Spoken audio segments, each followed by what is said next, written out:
welcome back to the Motivated Mind Zone. Glad to have you here. It's great to be back and ready to dive in. So, okay, let's talk about that moment, that communication crunch point.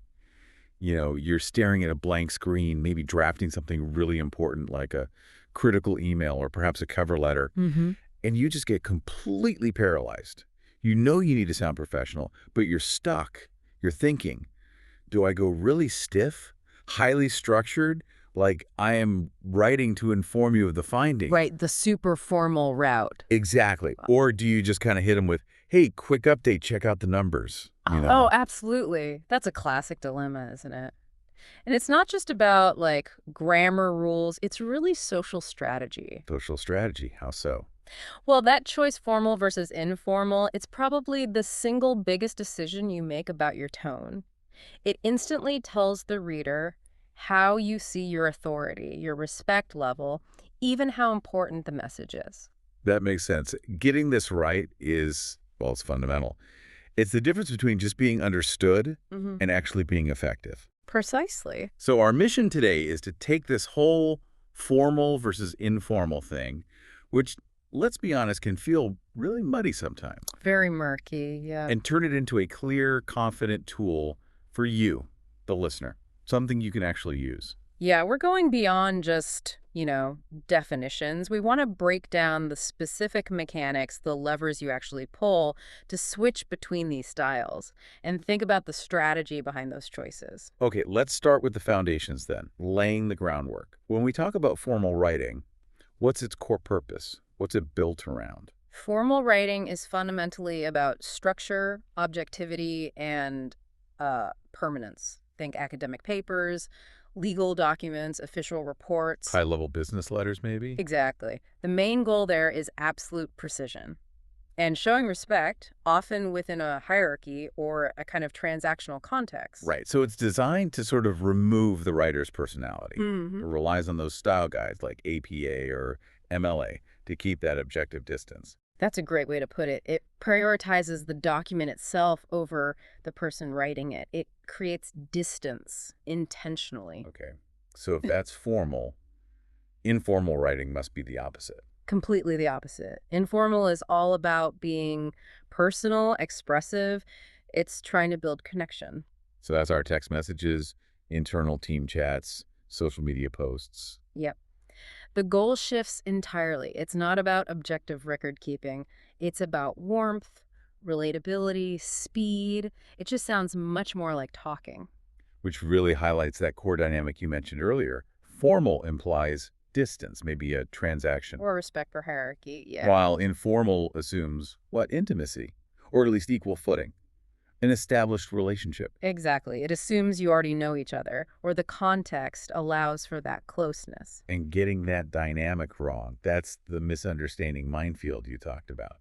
This is where I think things can go really sideways professionally. Oh, definitely. Like, you could write this perfectly structured formal complaint, everything detailed, Yeah. but then end it with something super casual like, lol, just wanted to flag this. Oh, yeah, that lol just torpedoes the whole thing, doesn't it? Completely. It signals, I don't actually take this complaint seriously, even if the words say you do. It undermines everything you just wrote. Or the flip side, which I feel like I see a lot in internal team stuff. A manager tries to check in with their team, people they know well, but uses really stiff language like, personnel are required to expedite submissions forthwith.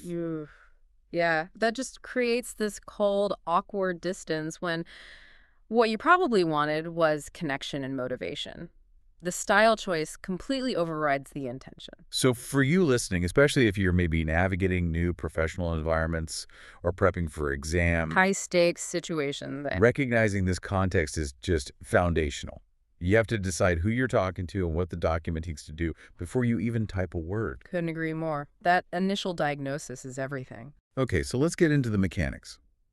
If the goal is conscious control, we need like a checklist. But not just rules. Let's look at the, say, 7 key levers you actually pull to shift styles. Good idea. Let's start with lever 1, tone and voice. Formal writing, as we said, aims for that deliberate impersonality. Objective, neutral. Right. And you achieve that mainly through using the third person. Like they, the committee, the report. Exactly. Heavy reliance on the third person. Why is that so important for sounding authoritative? Is it just about sounding, smart? Yeah. Or is there a deeper reason for saying the report indicates a 10% increase instead of, I think the numbers show a 10% jump? It's definitely strategic. Using the third person removes your subjective self, your opinion, from the statement. You're framing it as objective fact, independent of whoever wrote it. Ah, I see. It makes it sound more like established truth. Precisely. Whereas informal writing fully embraces the subjective. It's personal. It uses the first person I think we decided, and the second person you should check this out. It feels immediate, like you're right there talking. Okay, liver 2. Vocabulary and word choice. This is where you mentioned that Latinate versus Anglo-Saxon thing, which sounds a bit academic. How does that actually play out? It sounds technical, but it's pretty simple in practice. Formal vocabulary tends to use more sophisticated, precise words, often those with Latin roots. Think require, purchase, commence, utilize. Okay, so the simpler everyday words like need, buy, start, use, Mm. those are more likely the Anglo-Saxon ones, and they belong in informal writing. Generally, yes. The formal words often sound a bit more deliberate, maybe more weighty, which connects nicely to our third lever, sentence structure and length. Ah, right. Formal language uses longer, more complex sentences. Often, yes, you need those more sophisticated conjunctions, words like furthermore, consequently, nevertheless, to link complex ideas logically within one sentence. I'm picturing those really long sentences in legal documents or academic papers. Like that example you gave. It is imperative that the committee convenes at the earliest opportunity to deliberate on the aforementioned proposal and its potential budgetary implications. Exactly. You almost run out of breath saying it. Yeah, and that length itself signals importance, thoroughness. It demands a slower, more careful reading. Informal writing is the exact opposite. It uses shorter, simply more direct sentences. It mirrors the rhythm of speech much more closely. Like, we really need to meet soon. Let's chat about that idea and the cost. Yeah. Much snappier. Much easier to digest quickly. This speed difference seems to lead right into lever number 4. Contractions and abbreviations. Formal writing must be pretty strict here, right? Extremely strict. Generally, you have to avoid contractions completely. Write do not don't. Write it is, not it's. Why? Because contractions signal speed and familiarity. Exactly. Both things formal style tends to reject. Abbreviations are similar. Only really common, universally understood ones, like NASA or FBI, are usually okay, and often only after you've written out the full term first. And informal. Informal loves contractions. Don't, can't, were, list, and all sorts of shortcuts, even text speak, like LMK let me know, or BRB. It's all fair game, depending on the content. Got it. Lever 5. Punctuation and grammar. Formal is rigid here too, I assume. Polished, error-free. Absolutely. Strict adherence to standard rules is expected. Informal writing, though, is much more flexible. We use ellipses to show a pause or thought trailing off. Multiple exclamation points for excitement. Right.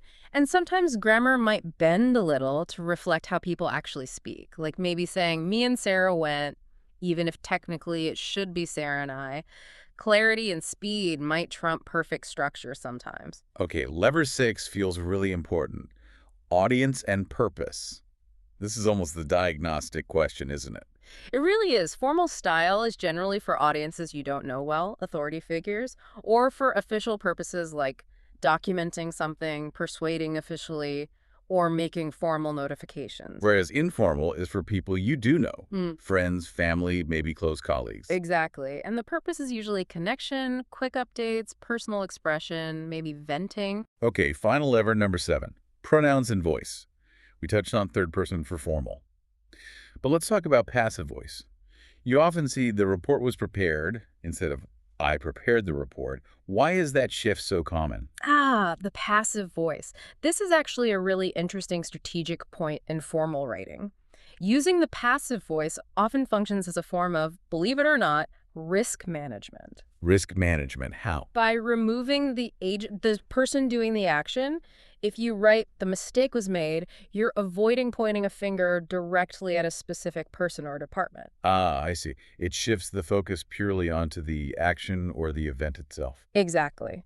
Which can be crucial in high-stakes situations or when you need to maintain objectivity or political neutrality. It's not just about sounding detached. Wow, okay. That's a much deeper insight than just formal sounds stiff. hmm It can be about managing liability. Fascinating. It really can be. Informal writing, of course, throws that out the window. It Ah, fully embraces the active voice, first person, I, we, second person, you. And this is where things like emojis fit in perfectly to add that expressive layer. okay, so that 7-point checklist tone, vocabulary, sentence structure, contractions, abbreviations, punctuation, grammar, audience purpose, and pronouns voice. That's like our toolkit for consciously shifting gears. Precisely. It's your guide for translating your intention into the right style. So we know how to change styles now. Let's talk more about when. We know strict formal is for the really high-stakes stuff, resumes, legal contracts, academic articles, Official records, grant proposals, things like that. and pure informal is for, texting your friends about weekend plans. Right. Personal stuff. But most of our daily professional life, especially internal communication, lives somewhere in between, doesn't it? In that tricky middle ground. Absolutely. I'd say the vast majority of day-to-day work communication probably falls into what you could call semi-formal or a kind of hybrid style. And that's maybe the hardest one to get right, because it's less about strict rules and more about judgment. Exactly. It requires professional judgment based on the specific relationship and context. So what does that semi-formal or hybrid style look like? What are its key features? Well, it definitely maintains good grammar and clear structure. You wouldn't use slang, for instance, but it relaxes some of the strict formality.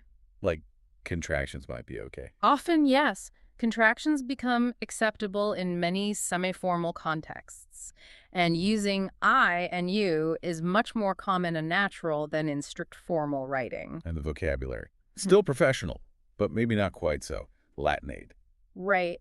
You aim for clarity and professionalism, but you don't necessarily need to reach for the most complex word every time. It's about being appropriate and efficient. Okay, so give me an example.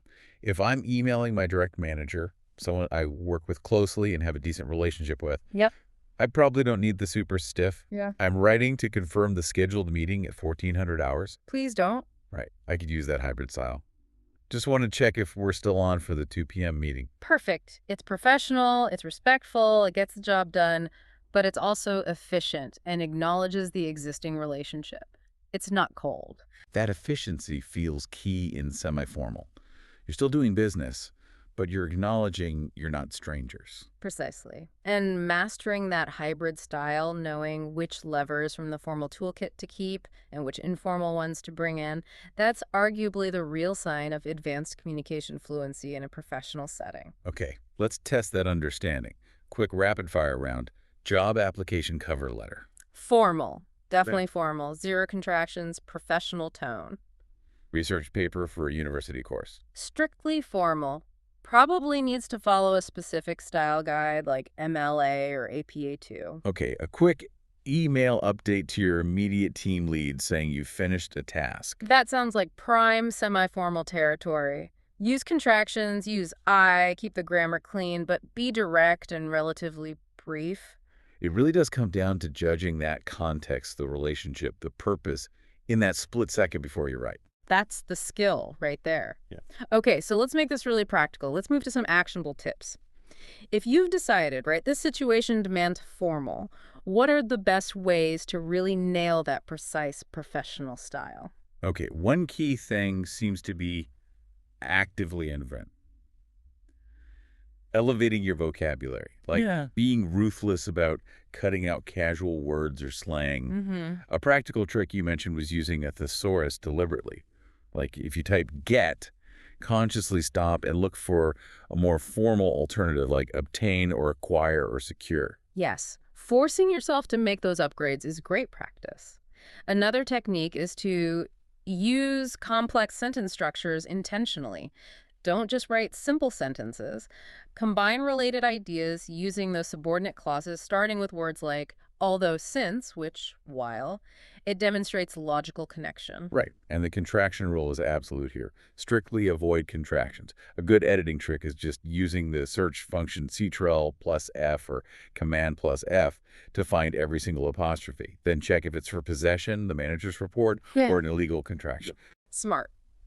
Also, remember that formal writing needs clear organization. In introduction, main points, evidence, conclusion, the structure should be obvious. Always sketch out a quick outline first, even for a formal email, to ensure that logical flow. Good point. And maybe using passive voice strategically, like we discussed. When the action is more important than who did it, the samples were analyzed. Exactly. Used appropriately, it enhances the formal, objective feel. And finally, edit relentlessly. Check for wordiness, ambiguity. Reading it aloud can actually help. Does it sound appropriately serious or official?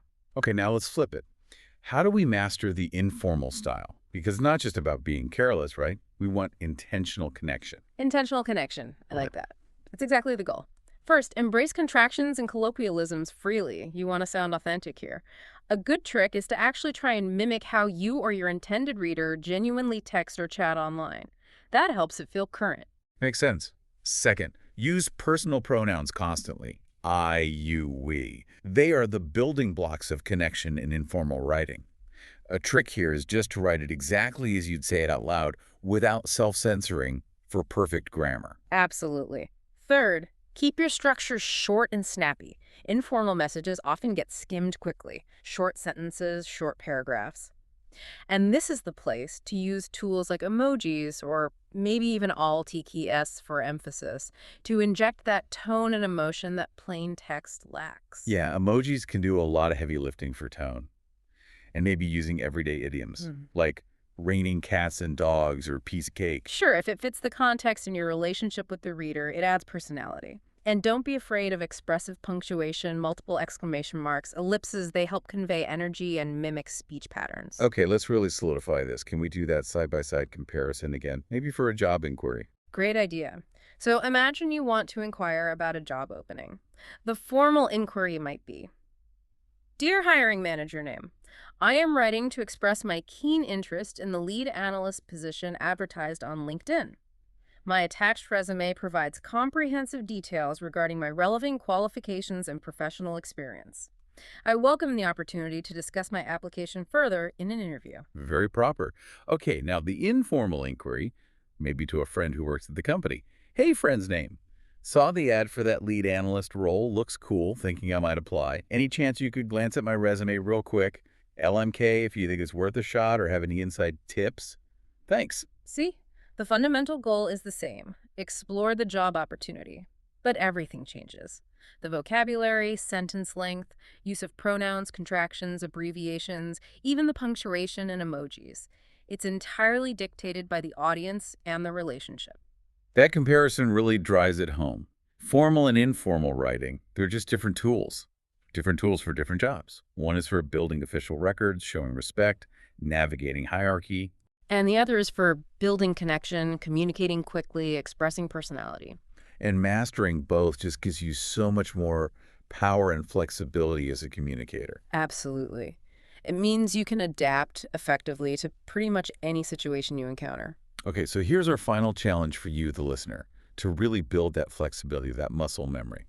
Find something you wrote recently that was quite formal, maybe a section of a report or a careful email.